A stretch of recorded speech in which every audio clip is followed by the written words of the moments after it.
Yep. The pilgrimage is about to begin. We were into some last minute packing, then straight down to the Vatican. And there's nothing else to do than have a quick game of backgammon. And then we're away.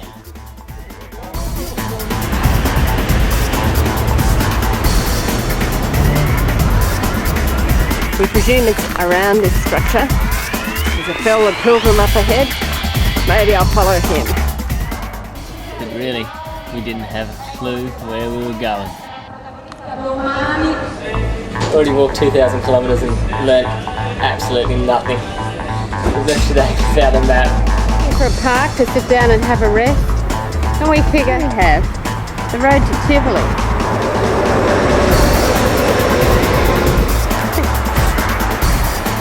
Here we go. We made it to the outskirts of Rome, not quite out of the city. We found a convent. Then we've got an information centre, so we're going to try our luck to see if they'll let us track to the night. The pilgrim park. Yeah, looking pretty secure though. We've decided we don't think it's actually a convent. Steph just saw Teresa and a statue and figured there must be nuns inside. Bonjour. Hi, do you have a room? No. No. Time for a pilgrim chat here, Ben. What are you up to? Drinking beer. Drinking. I think you've earned one, have you? The kid was gone, so I've got no work to do, so an excuse to drink. Now hopefully we can find a hotel, or motel, or campground, or something. Ben reckons the church doesn't look in use. Personally, I think it's got a perfectly good set of steps to spend the night. Thank God we didn't take the option of the church steps. We did actually manage to make it to the edge of Rome. But then it turned bad once again. Stephanie's reached her limit. No longer entertaining. Yes. And then just down the road, success. They did it for us. They found us a room. They took pity on us. Yes, mercy. This is the first casualty of the walk. Stephanie's waterproof jacket case. Definitely not necessary. Because he wouldn't let me discard the poncho. Until at least I've had one rainy day.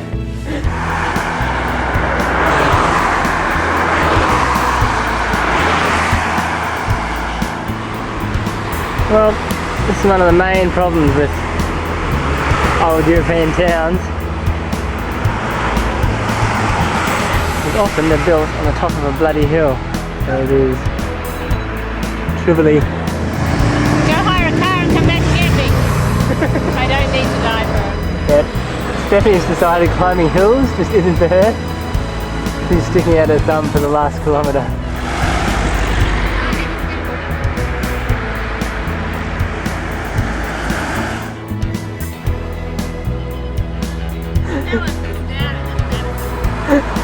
Stephanie's giving up with the hitchhiking up 5 minutes.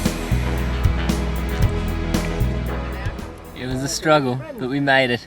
We even picked up a friend along the way. Now it was time to go check out the sights of Tivoli. Anything to say, Stephanie? I love this castle. We stumbled across a festival. Very interesting place for a concert.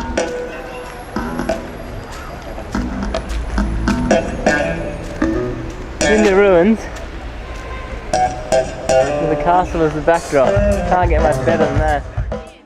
Yep, it was all happening in Tivoli. After checking out a few of the local sites, there was nothing left to do than go have a feed. Yes, we're treating ourselves tonight.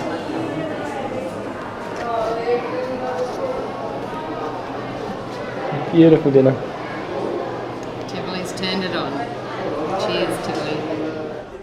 There wasn't much left of the concert, so I was off for an early night. We've made it about probably 15 kilometres from Tivoli. Oh. Still don't know how to pronounce the bloody thing. But been amazed how well Steph's holding up. I'm impressed. I think she's doing a lot better than me and Dad when we first started. As you can see, I've picked a good place to stop for a rest and wait for her. I have a feeling I'm in need of some liquid encouragement. We ended up bailing on the idea of alter ego. I wasn't so happy about that, but luckily we found somewhere else just down the road.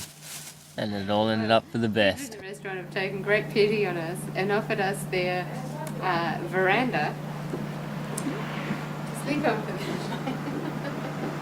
the Putting a tent up for the first time is always a struggle, but persistence prevailed.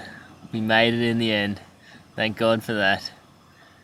And we have to say a big thank you to the guys at this restaurant for letting us stay in your veranda. You guys are champions. Beautiful.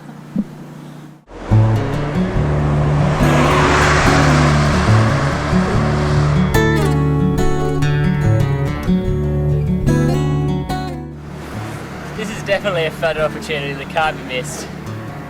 Standing right on the rim of our Solely.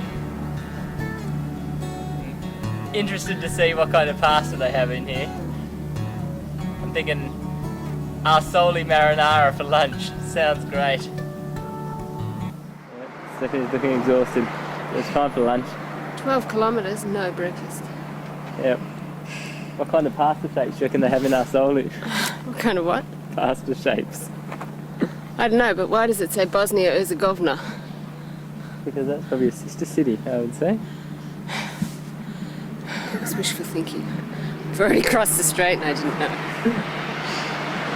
The best part of being a pilgrim, It's the agony. examining the feet. Look at that blister. What do I do? Oh, can't even get the band-aid off. Yep, Steph is in a bit too much pain. There was nothing left to do but to head for the train station. So here we are, about to part company for the first time. See you in a couple of days. And I was back to being on my own. Well, life's taken a bit of a turn for the worst, I think. Our soul is living up to its name by appearing just down that hill there. Once again, after a couple of hours of walking from it, I'm now only a few hundred metres away from it, down the hill. Bastards. Is that all there is to say? Well, that was a bit of a waste of time, but I think I'm back on track. This valley is looking a lot more like what I was expecting. Here's my last town. I think for a fair few kilometres. We're camping in the bush tonight. I appear to be getting sent around in circles. It's not looking good. I'm running out of daylight.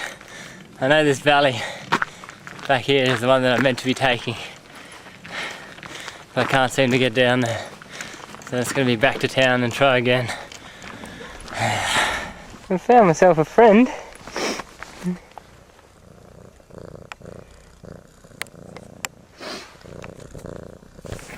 It's a happy little pussycat.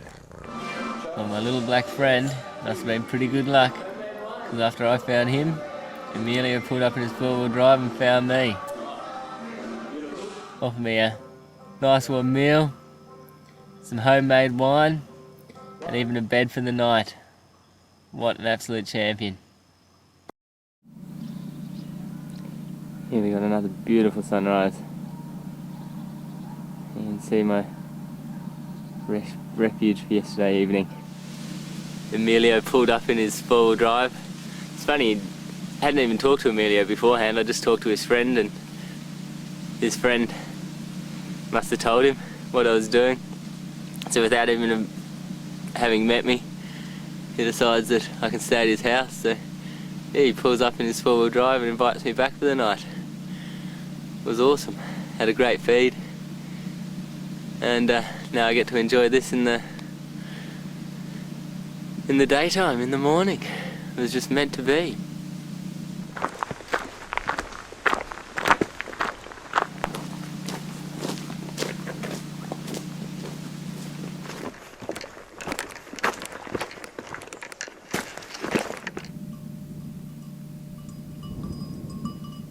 I'm at a bit of a loss what to do.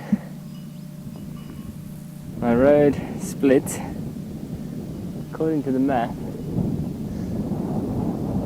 I should be taking this road, but it's marked as a main road on my map, and it's definitely not looking like a main road. But at least I'm not going to starve to death. I decided to go up the small road. Don't know if it's such a good idea. Nothing is matching up with the map, so.